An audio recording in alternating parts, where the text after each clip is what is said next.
tedraolana ity nosy malalana ity mangataka aminao zahay Kristy fa haoreny olana esory irefatorana zay mbola manefitranay iray amina. dia ny conférence menarana varahana fanafodiny zao covid-19 zao ry avana na ny virus mamelatsika ny conférence satrianao ankehitriny tonga eo amin'ny andro farantsika famaranana nyty conférence ity amin'izao androany izao ka dia ny fitahin'Andriamanitra sy ny fahasoavany ho amintsika tsirairay avy ry havana fitinina kely ny zavatra andresantsika tamin'ny farany miasa amin'ny fomba mahagaga satana mizoantsika amin'ny teny zao miasa amin'ny fomba mahagaga ka le planina satanika tamin'ny Genesis no mitranga mizoantsika amin'ny teny zao dia zao zany fanoherana an'Andriamanitra ary fitariana ny olona nitsakitsaka ny didin'Andriamanitra ary mena teny fikasana ao amin'ny tenin'Andriamanitra izy io le fakapana faharoa mianjeray ianao izy fa izy andidiny anjeliny aminao zay nge nahazo anyefe hoany ozy izy voankazo io fa ho lasa Andriamanitra ianao ary ny tetikadiny satana fahatelo planina satana fahatelo dia zao ampamono zay rehetrarehetra makatosy manaraka ny tenin'Andriamanitra ary zany no izavatra tranga ity ambonin'ny tany amin'ny andro farany melohany aviany Jesosy amin'ireo lanitra dia tsy ny virus tsony tsy ny virus tsony ny amono olona fa zay rehetra manaraka an'Andriamanitra ohatra ny Abela zay rehetra matahotra an'Andriamanitra sy mitandrina ny didin'Andriamanitra mino an'i Jesosy Kristy ho tompo sy mpamonjy azy dia ho vonoany satana ohatra ny Abela ary zay ny tantara faraparany eto ambonin'ity tany ity fizarana roa mazava tsara dia ny olona manaraka an'Andriamanitra ankahalaina sy vonoana ary ny olona tsy manaraka an'Andriamanitra maniratsira tanteraka ary tena alerzika mihitsy ny amin'Andriamanitra sy ny soratra masina sy ny tenin'Andriamanitra izany ary zany asan'ny satana zany misy boky anankiray ty apelatanako ity tondra ny lohateny hoe fiomanana amin'ny fotoatsarotra farany fiomanana amin'ny fotoatsarotra farany ary eo anatin'izany boky zany eo amin'ny pejy 770 raha mba mahita an'io boky io anao dia mba vakio fa zao voalazany ty boky ty mikasika ny zavatra ataon'ny satana amin'ny andro farany ozy izy iseho amin'ny endriky ny anjely mazava satana amin'ny andro farany isy fahagagana ataony ozy izy ho sitrana ny marary ary ho betsaka ny fahagagana tsy azo lavina ho vitan'ny satana sy ho asehon'ny satana ety ambonin'ny tany ary rehefa ilaza reo fana maloto reo fa mino ny baiboly ka maneho fanajana an'izay naorony fiangonana dia ekena ho fanehoana ny herin'Andriamanitra ny asa famitahana zay ataony zany voalazan'ity boky anankiray fiomanana amin'ny fotoatsarotra farany page 770 ary paragrafy voalohany averiko indray iseho amin'ny endriky ny anjely mazava satana ozy amin'ny andro farany ary izy fahagagana maro ho ataony zany dia ho sitrana ny marary ary ho betsaka amin'ny fahagagana tsy azo lavina ho vitainy satana ety ambonin'ny tany ifanahatahaka amin'i Jesosy Kristy ary rehefa ilaza reo fana mamitaka fa mino ny baiboly izy ka maneho fanajana zay naorony fiangonana sy ny baiboly dia ho ekena reo fanehoana ny herin'Andriamanitra fitaka zay ho ataony melohany aviany Jesosy eny amin'irao lanitra dia izao akoatra le nresantsika zany dia zao anao fahagagana mitovitovy amin'izay nataony Jesosy satana ary zay nge mahatonga an'le hoe ngatsy efa nanasitrana tamin'ny anaranao zay ngatsy efa nanao fahagagana lehibe tamin'ny anaranao zahay sy ny sisa kay satana reny le tenen'i Jesosy hoe miala amika anareo fa tsy fantako mpanao meloko ho feno fahagagana sy fitaka ety ambonin'ny tany akoatra ny aretina sy ny fanenjehana ataon'ny satana zany dia zao zany ny asan'ny satana ao amin'ity boky ty ihany manasanao raha mba malalaka ianao mba tadiavo ty boky ty hoe fiomanana amin'ny fotoatsarotra farany pejy 770 paragrafy faharoa iseho anatrehan'ny zanak'olombelona ho toy ny mpitsabo lehibe mahay manatsitrana aretina betsaka satana no sady atonga aretina sy loza mandrapaharava sy potika reo tanàna bepolony ety ambonin'ny tany averiko indray iseho eo anatrehan'ny zanak'olombelona ho toy ny mpitsabo lehibe sady mahay manasitrana aretina maro satana no sady atonga aretina sy loza mandrapaharava sy potika nireo tanàna bepolony ety ambonin'ny tany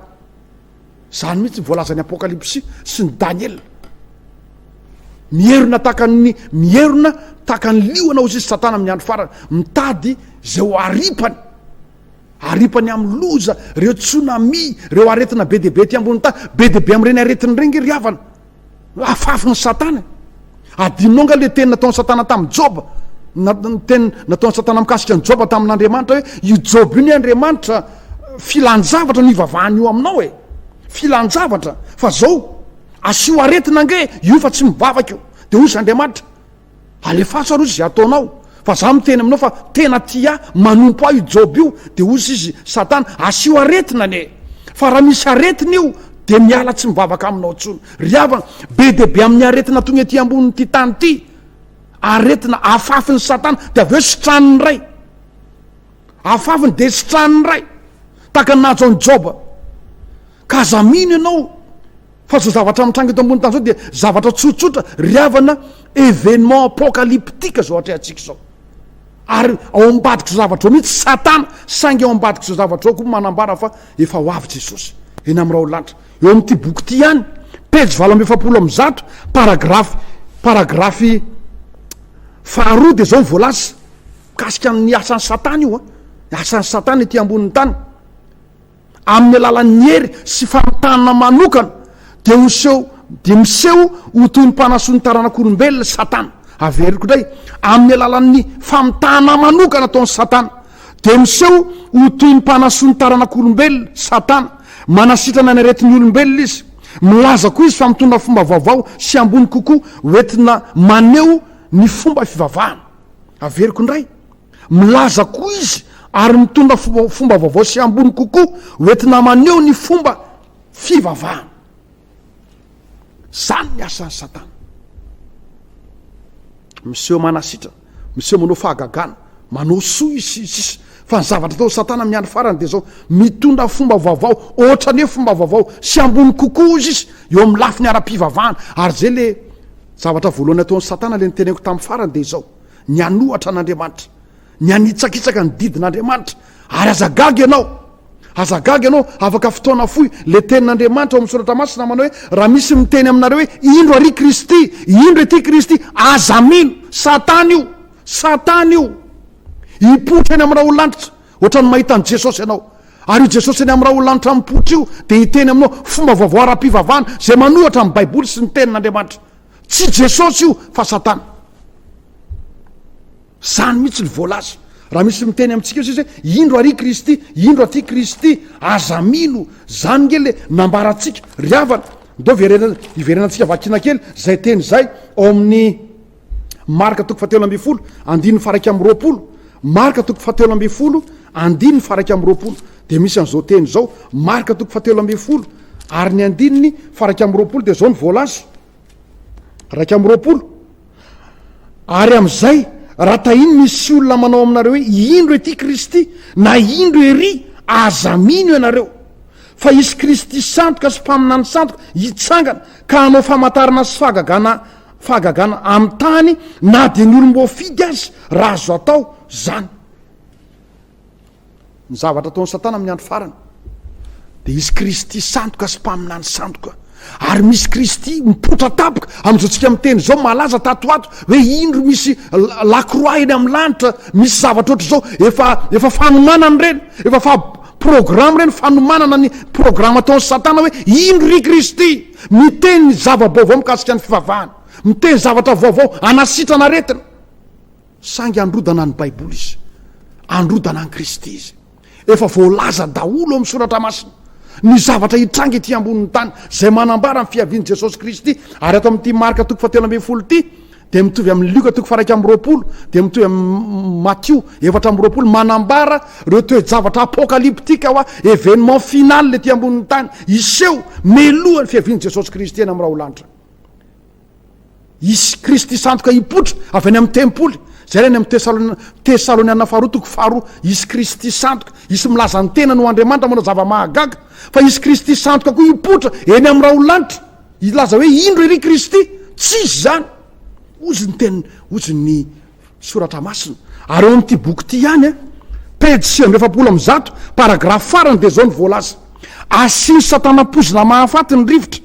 de anarivony no matiny arety mifindra hitombo hatrany hatrany sy amafy hatrany hatrany reny zava-dozy reny hiatra amin'ny olona sy ny biby zany misaona sy malazo ny tany milofika ny lehibe indrindra amin'ny olona ary ny tany de efa voavetavetan'ny mponina ao aminy satria nandika ny lalàna sy nanotany didy izy ary mivadika amin'ny fanekena mandrakizay Isaia 4:5 ry havana zany daholo ene ny voalaza asiany satana pozina mahafaty ozy ny rivotra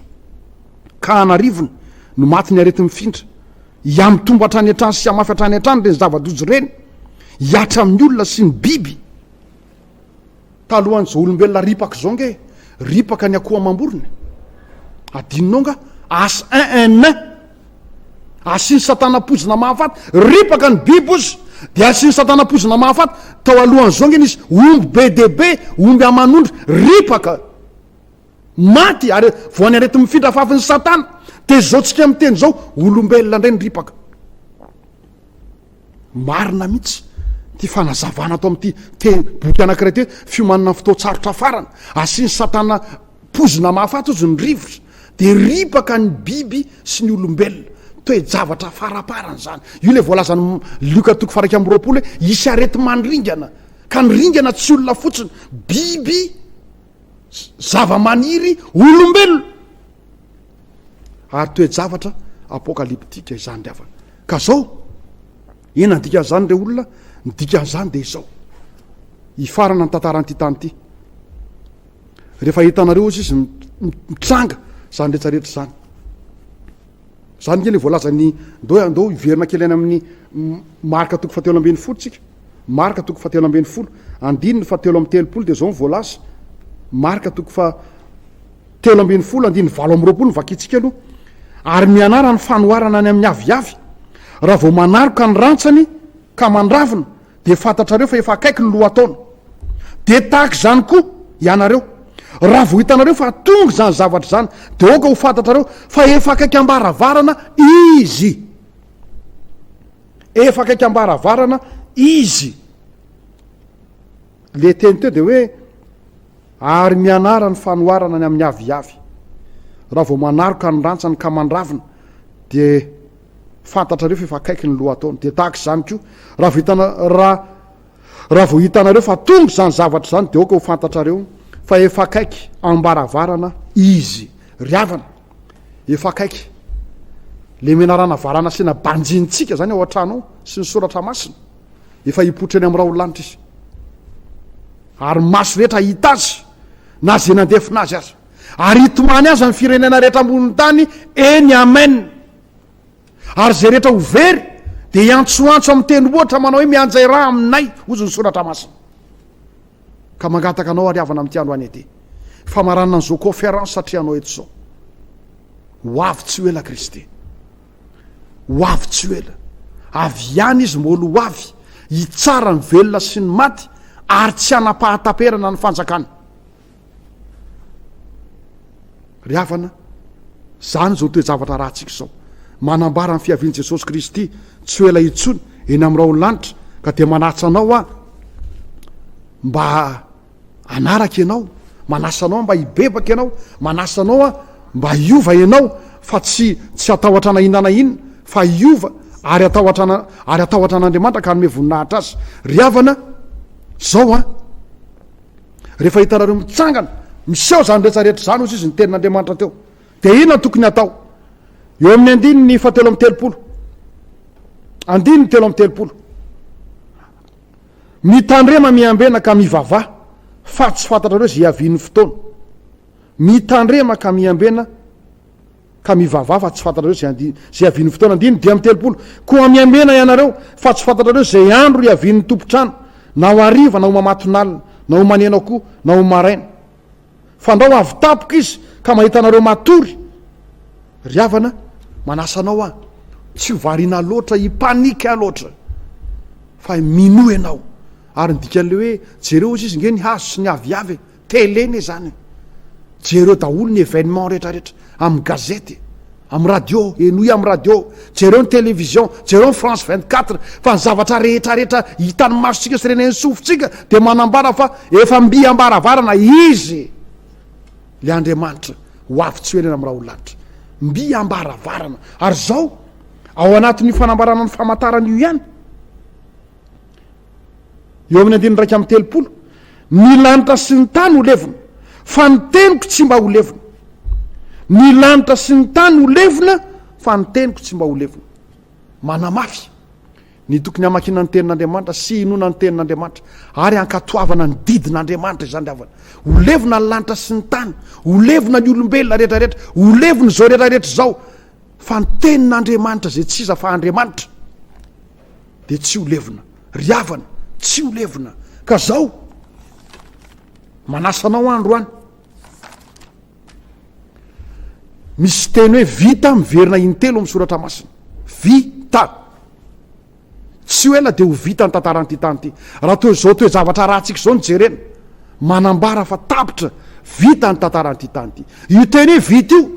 de voalaza intelo amin'ny soratra masina intelo tamin'Andriamanitra namorona n'izao tontolo zao de nanambara Andriamanitra rehefa vita ny famoronana hoe vita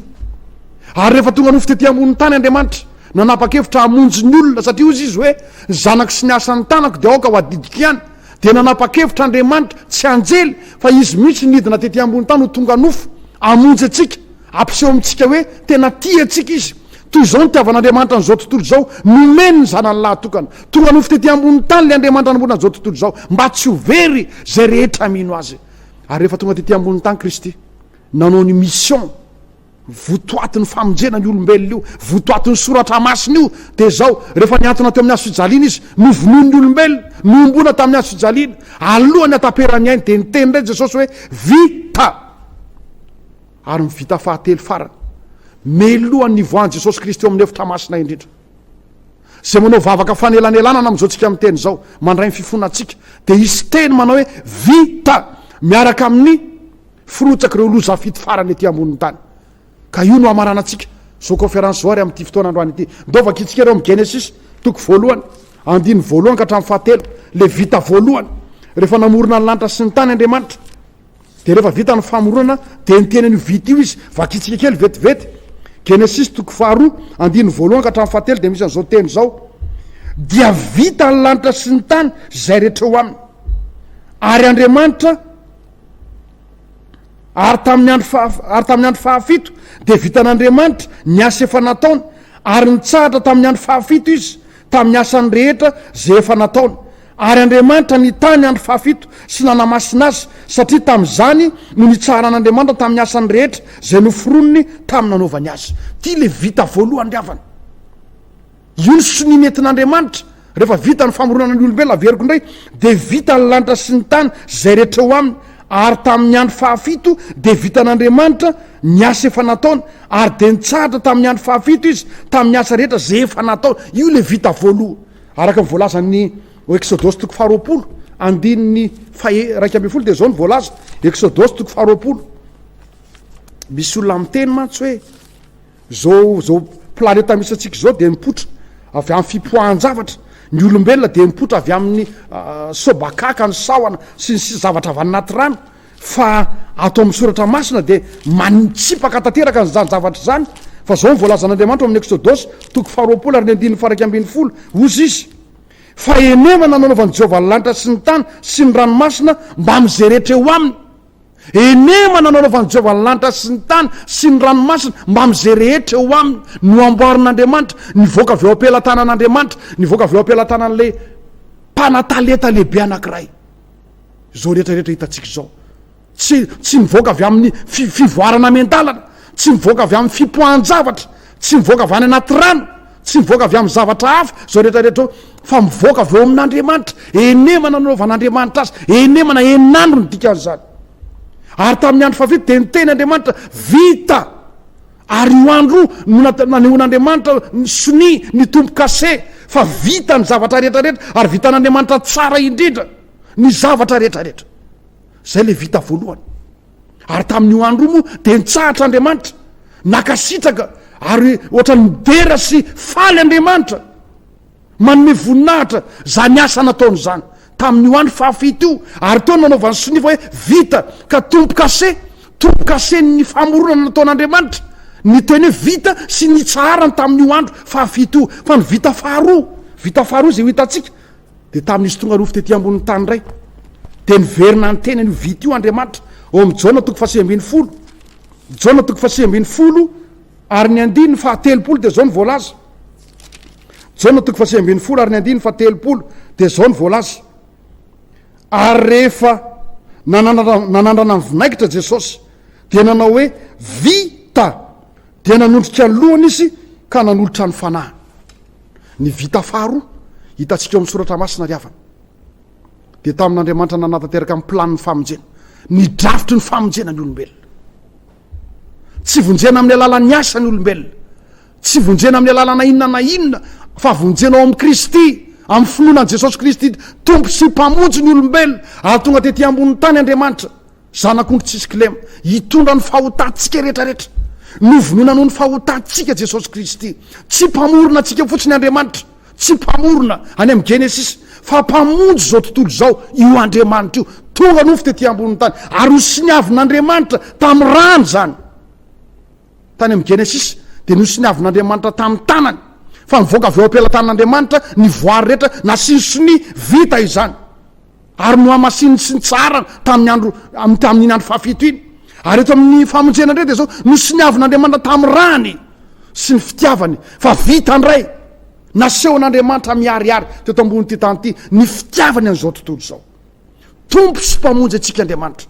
vita koa ny famonjena antsika tamin'ny Kristy teo amin'ny azo fijaliana. Ary io le nitenenay taminareo hoe mila mibanjina n'io Andriamanitra mpamorona sy mpamonjy antsika, ny dikan'le menarana teo menarana nahantona tamin'ny azo iny keryavana ary mahagaga fa ny ambolema ny fitsaboana, ambolema ny amin'ny pharmacie dia menarana eo amin'ny jora amin'iny hazo iny, menarana varana amin'ny hazo. Nareo ve tsy gaga fa ambolemin'ny fanasitranana mihitsy le menarana varana mandehanana ianao any amin'ny pharmacie, any amin'ny hôpitaly, fa atsangana ho sinina ny amin'ny fitsaboana sy mifamonjena le menarana varana any amin'ny pharmacie sy ny rehetrarehetra, tsy kisendrasendry iny. Ary zany no asanatra amin'izao tsika amin'ny teny zao hoe ny lakile dia tsy isa akory fa le Jesosy Kristy teo amin'ny azo fijaliana. Ary indro Kristy miteny eto amin'ny Jona 7:7 manao hoe vita ny famonjena an'izao tontolo zao. Tsy anjely, tsy volamena, tsy vola no namonjena antsika, fa ny ran Kristy le tompontsika sy mpamonjy antsika no namonjena antsika. Noho izany tsisy nini natahorana ety ambony tany ity, fa ny tena tahorana dia izao. Tsy mino an'izany ianao ary tsy matoko an'izany ianao, ko mangataka anao tongavy eo amin'ny Jesosy Kristy, mino ny famonjeny Kristy fa vita sony vita izany, ary vita fatelo farany ry havana,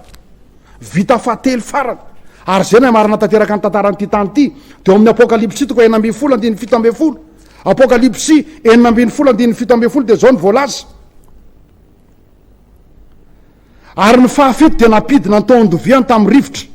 dia nisy feo mahery ny voaka avy tao amin'ny tempoly, tao amin'ny seza fiandrianana, nanao hoe vita. Dia nisy horohorontany mafy zay mbola tsy nisy toy izany hatr'izay nisy ny olona tetỳ ambonin'ny tany, tsy mbola nisy horohorontany mafy sy lehibe toy izany. Ary ny tanàna lehibe dia vaky ho telo toko, ary rava ny tanàna firenena maro, ary Babilôna lehibe dia notsarovana teo anatrehan'Andriamanitra mba omena azy ny kapoky ny divainy firehetany fahatezeran'Andriamanitra. Ry havana, le vita fahatelo zany dia zao miaraka amin'ny loza fito ety ambonin'ny tany, loza fito farany. Ry havana, io feo io dia ifeo ato amin'ny Apokalipsy 9:10 dia zao hialo amin'ny efitra masina indrindra Kristy, le manao vavaka fanelanelana ho antsika, hiakanjo ny akanjony mampanjaka azy izy, ary melohany idinany ety ambonin'ny tany akan'izay rehetra misy matahotra azy, dia efa mirotsaka ny loza fito. Zay rehetra tratran'izany loza fito zany dia ho very mandrakizay, vita ny fitsarana. Ary loza fahafito farany dia alohavan'le feo mafy manao hoe vita. Inona ny vita? Vita ny fialana nenina nataon'Andriamanitra tamin'ny olombelona rehetra, nanomboka teo amin'ny fahalavon'ny Adama ka hatramin'izao taranaka faran'izao. Vita ny famonjena ny olona rehetrarehetra mikatona ny varavara-pahasoavana. Ary dia hizara roa ny olona ety ambonin'ny tany, na ho voavonjy na ho very, na ho vary na tsy parifary, na ondry na osy. Ry havana, ka amin'ny famaranana an'izao konferansa izao miomany ianao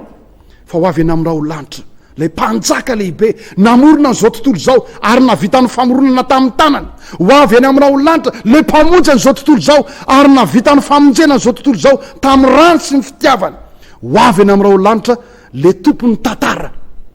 le nanainga an'izao tontolo zao. Andeha isika amorona zany Andriamanitra mpamorona, alfa zany no amitako hoe omega, tapitra ny tantaran'ny satana, tantaran'ny fahotana, ny tantara ny fahoriana sy ny sisa, ary de tsisy ranomaso itsony, tsisy aretina itsony fa ho any amin'ny fiainana mandrakizay zay rehetra matahotra an'Andriamanitra. Ry havana, misaotra an'Andriamanitra isika, totosa soamatsara zao programa zao, ary misokatra ny masonao, miverena eo amin'ny Kristy, miverena eo amin'ny tenin'Andriamanitra, izara roa ihany isika, izara roa tsika. Rehefa ho tapitra tanteraka ny tantaranyity tany ity, de zao ny maty eo amin'ny tompo no hitsangana aloha, ary zay velona eo amin'ny tompo no hovaina andray mpimaso, akarina eo amin'ny rao lanitra, hitsena azy eo amin'ny rao lanitra, ary de ho any amin'ny tompo mandrakariva isika. Ary Jerosalema vaovao, le tanàna masina no kapitaly ny tanàna mandrakizay. Ka de engane hitondra fitahina sy fahasoavana ho anao zao zavatra natao zao. Misy tenin'Andriamanitra manao hoe zay mino sy atao batisa no vonjena. Marka 4:1-4. Raha manaiky ianao de mino an'Andriamanitra, mino ny teniny, ary aoka atao batisa ianao. Zany ho sasana ny lasanao rehetrarehetra, ka hiverina amin'Andriamanitra ianao de ho atao batisa. Olon-dehibe ohatra tsika zao, ohatra ny Jesosy Kristy natao batisa, no atao batisa ry havana. Ny zavatra rehetra asain'Andriamanitra rahatsika de nataony aloha. Ny zavatra rehetra asain'Andriamanitra, asain'i Jesosy ataotsika sy ataonao, de izy aloha no manao azy, de zay vao asaina ataonao. Zay mahatonga an Jesosy miteny ao amin'ny Jona 2:4 manao hoe zay mino ahy de nataoko no ataony koa, ary anao asa lehibe noho izany aza izy. Manasa anao raha tena kristianina ianao, mba tsy hanao itsony afa-tsy zay nataony Kristy. Manasa anao raha te ho voavonjy ianao, mba tsy hankatoy itsony afa-tsy ny tenin'Andriamanitra. Manasa anao raha te ho any amin'ny fiainana mandrakizay ianao, zay mino sy atao batisa no vonjena. Ivavaka isika, misaotra anao sy Andriamanitra no ny fitahina sy ny fitantananao, misaotra ny amin'ny zavatra rehetrarehetra, misaotra Andriamanitra fa totosa soamatsara ny zavatra rehetra, misaotra ny amin'ny fitahinao manokana ty firenena malagasy ty, misaotra Andriamanitra ny amin'ny zavatra miseho nafahanay naneo sy nanambara zany fahasoavana sy hatsaranao izany. De taio Andriamanitra, mba tsy ho marina le teny tany Sodoma manao hoe de tsisy 10 any Sodoma matahotra an'Andriamanitra. Aoka Andriamanitra iotra lavitra ny 10, ary maninona moa Andriamanitra, maninona mora zahay rehetra mihitsy fa namasino no kasianao ny fonay ka hiverina ino sy atahotra anao ankatoanao izahay. De misaotra Andriamanitra ny amin'ny fitariana sy ny fitantananao, mahatolotra anao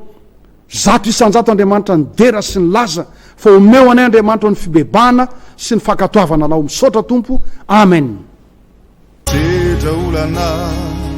ity nosy malalana ity, mangataka aminao zahay Kristy, fa ao reny olana esory ireo fatorana, zay mbola manefitra anay iray amina.